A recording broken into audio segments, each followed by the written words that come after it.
Olá, meu nome é Libni, sou estudante do curso de Ciências Biológicas da Faculdade UEG e hoje estou aqui para mais uma aula com vocês. Hoje o tema da nossa aula fala sobre a diversidade dos vertebrados. Então vamos lá.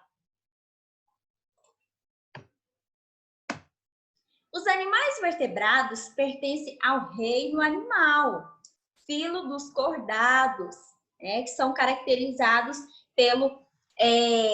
por animais que possuem vértebras, ou seja, os ossos que compõem a coluna vertebral.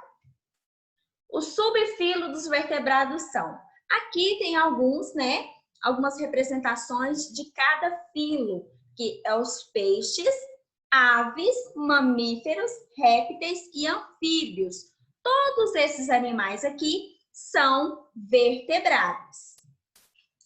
Quais são as características dos vertebrados? Os animais vertebrados são caracterizados pela presença de uma medula espinhal, uma coluna vertebral, uma caixa craniana, um esqueleto interno e o corpo coberto por pelo, ou escama ou pena.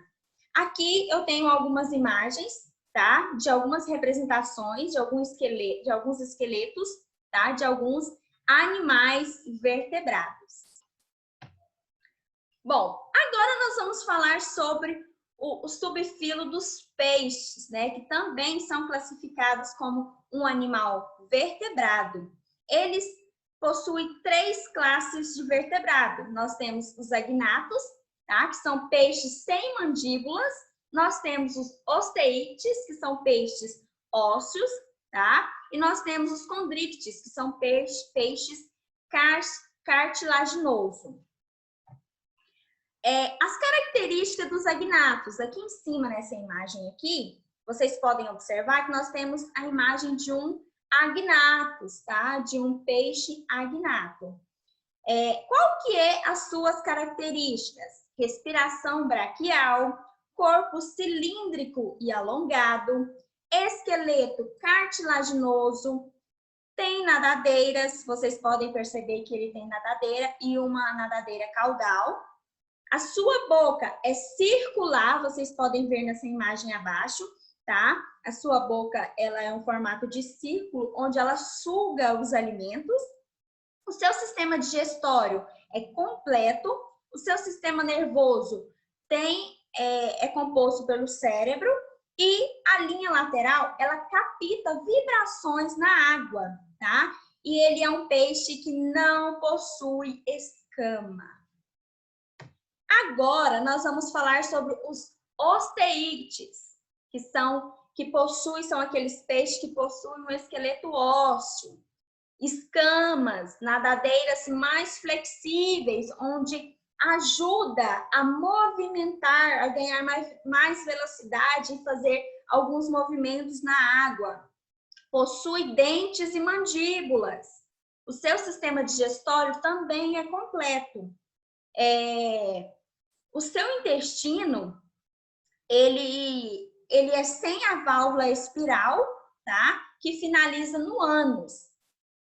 4 a 5 pares de bráquias e a bexiga natatória. Nós temos 2 exemplos aqui, que é a piranha e aqui nós temos o salmão, tá? Que são 2 exemplos de animais, peixes vertebrados classificados como os osteites. Aqui nós já temos os condristes, que são aqueles vertebrados que possuem o esqueleto cartilaginoso. As suas nadadeiras peitorais, eles possuem nadadeiras peitorais e pélvicas, tá? Maior velocidade, eles têm estabilidade e maior capacidade de subir e descer na água. Escama, placoides, pequenos dentes, que nós podem ver desse tubarão aqui, ele tem pequenos dentes, porém os seus dentes são pontudos e afiados, Possui uma mandíbula. A sua boca é localizada na parte ventral do corpo. Como eu falei aqui, vocês podem observar esse tubarão aqui, a boca dele é mais na parte ventral, mais na parte de baixo do corpo, né? Ele possui bráquias, né? E o seu sistema é bem desenvolvido. Eles são um dos animais aquáticos, né? Vertebrados mais inteligentes. Agora, nós vamos falar um pouquinho sobre os anfíbios.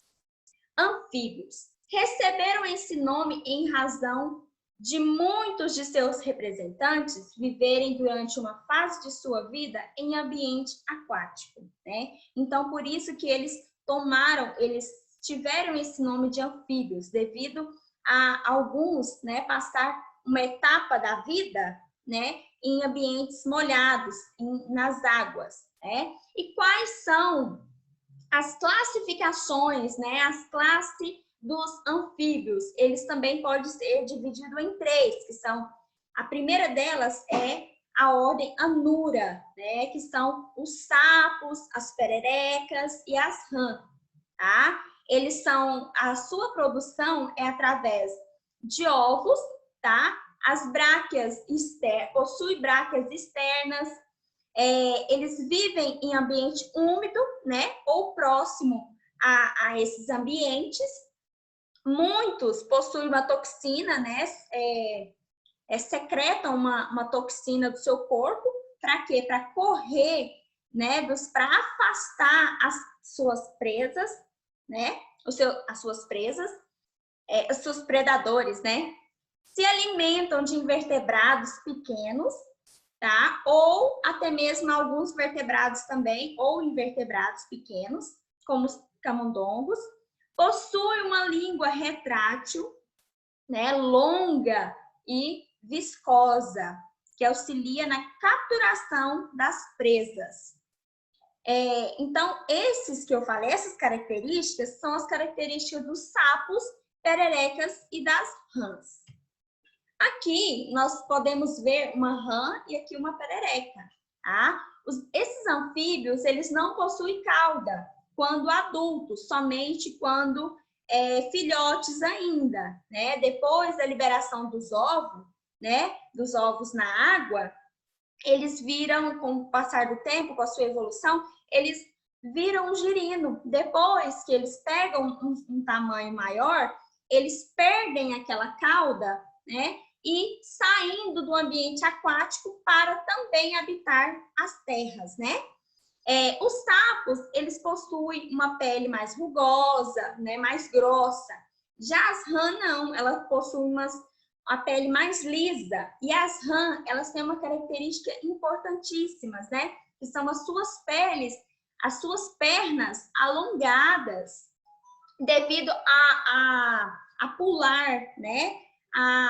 Ganhar mais impulso para pular, né? As pererecas têm um tamanho menor, têm a pele lisa, né? E quanto à reprodução, vale ressaltar que muitas das espécies envolvem rituais de corte. O que são esses rituais de corte? O macho, ele canta, né? Para chamar a atração das fêmeas, para chamar a atenção, né? Para atraí-las para ocorrer o cruzamento. Aqui nós temos outra ordem, né, que são as Urodela, né, que também é um anfíbio, tá, que possui um corpo alongado, possui 2 pares de patas e uma cauda, tá? Esse anfíbio aqui já possui uma cauda, que são o caso das salamandras, né, e que elas também vivem em lugares terrestres e aquáticos. Aqui nós já temos as gnófiona, que são as cobras cegas, né? Que também é um anfíbio, tá? Elas já possuem o corpo alongado e cilíndrico, tá? A cauda delas são curtas e elas não possuem patas, tá? Vivem em ambientes aquáticos ou aterros no solo, né? Naquelas partes mais úmidas. Agora, nós vamos falar sobre as aves, né? São animais vertebrados e endotérmicos, cujo tamanho do corpo pode variar de centímetros para metros, né? catalogadas aproximadamente a cerca de 9.000 espécies de aves, tá? Existentes. Características. Quais são as características das aves? Aves são animais vertebrados, possuem o sangue quente, por isso que elas é classificada como endotérmicas, por possuir o sangue quente. Possui o corpo revestido por penas. Tem de grande porte e de pequeno porte. Aqui o pinguim, por exemplo, é um animal, né? É uma ave de grande porte. Aqui nós já temos um passarinho que ele é de pequeno porte. Eles podem viver no ar ou no chão, como os pinguins, né? Eles vivem no chão. Já os passarinhos, eles vivem no ar, né? Agora, nós vamos falar sobre os répteis, né? Os répteis são bastante interessantes, né? Os répteis são aqueles animais que possuem a pele mais espessa, né? E bastante queratinizada. Quais são as características dos répteis, né? Os répteis, eles são formados por cabeça, pescoço, tronco e cauda. Ele possui 2 pares de membros locomotores, cada um com 5 dedos, acabados em garras e pernas, produzidos em alguns largatos, mas ausente em outros, né? Uns possuem garras, outros não, igual as cobras, né? As cobras, elas não possuem pernas, né?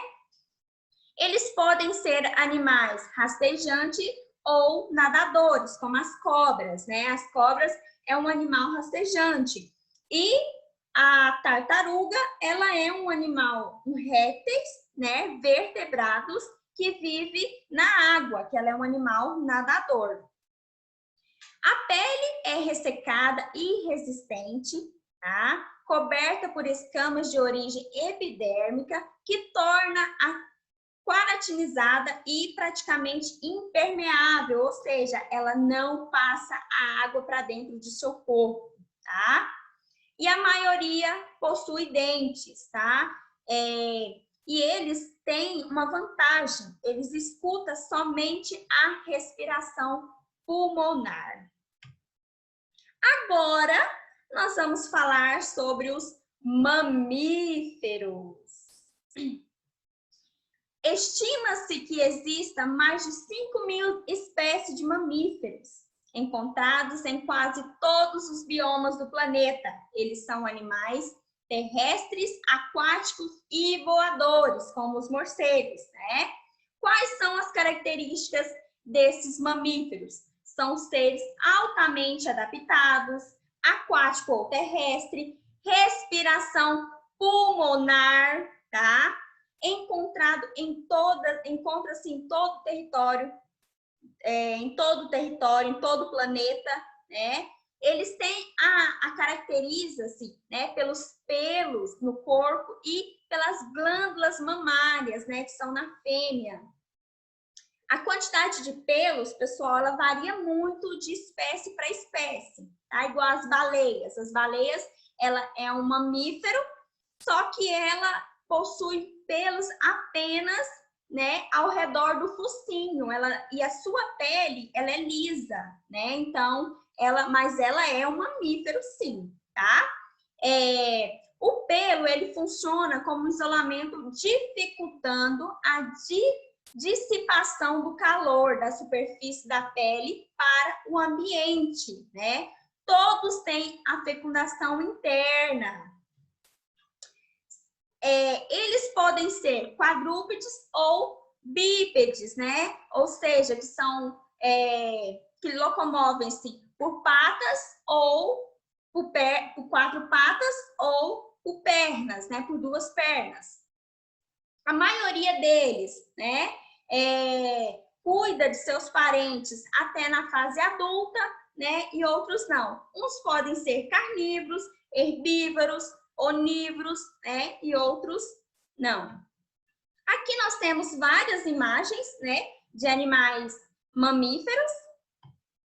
E os mamíferos também, pessoal, eles podem ser monotermados, marsupiais ou eutério, né? Os marsupiais são aqueles mamíferos ovíparos, né, que botam ovo.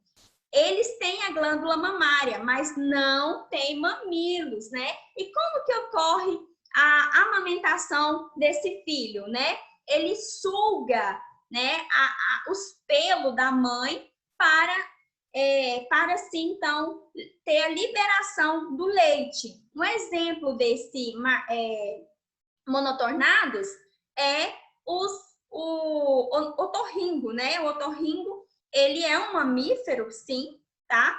Então, ele é classificado como monotornados.